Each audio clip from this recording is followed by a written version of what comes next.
ప్రశ్న: ఒక జోకర్ యొక్క టోపీ 7 సెంటీమీటర్ల వ్యాసార్థము మరియు 27 సెంటీమీటర్ల ఎత్తు కలిగిన క్రమ వృత్త శంకు ఆకారంలో ఉంది.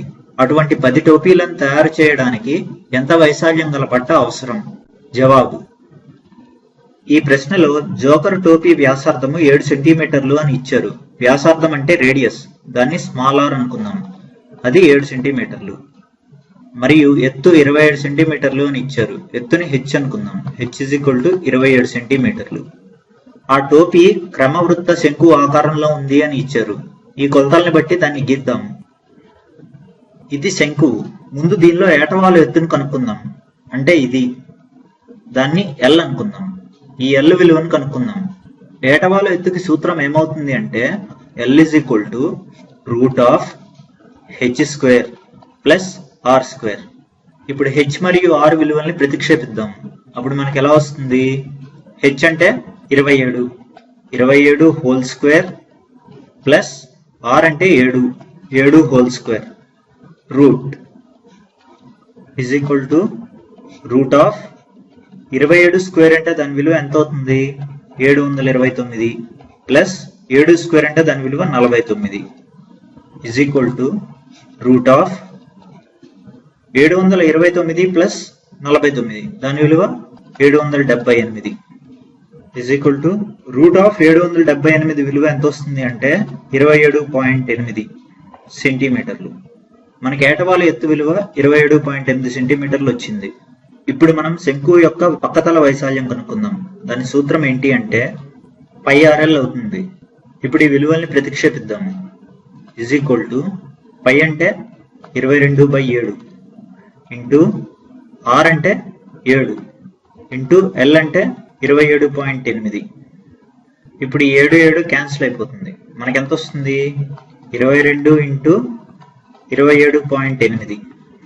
22 ఇంటూ 27.8 అంటే దాని విలువ 611.6 సెంటీమీటర్ స్క్వేర్ వచ్చింది. ఒక టోపీ తయారు చేయడానికి కావలసిన బట్ట యొక్క వైశాల్యం. అలాంటివి 10 టోపీలు తయారు చేయాలంటే వచ్చింది ఇంటూ 10 చేయాలి. అంటే 10 టోపీలకు కావాల్సిన బట్ట యొక్క వైశాల్యం = 10 ఇంటూ 611.6 అంటే దాని విలువ ఎంత వస్తుంది? 6116 సెంటీమీటర్ స్క్వేర్. ఇదే మనకు కావాల్సిన జవాబు.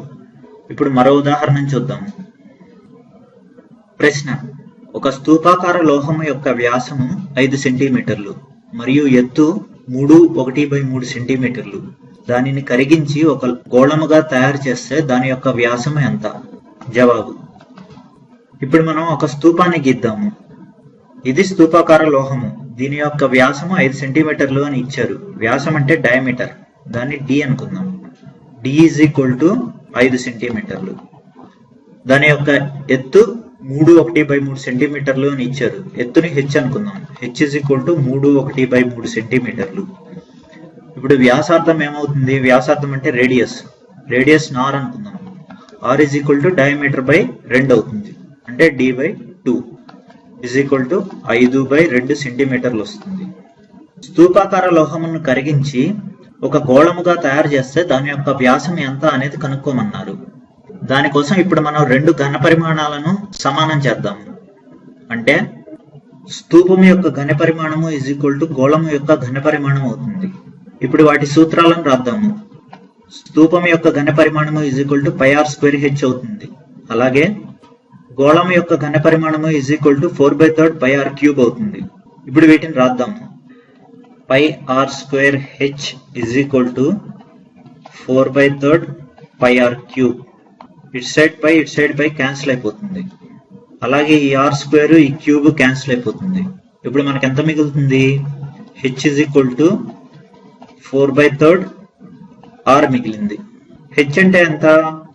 3/1/3 = 4/3 r.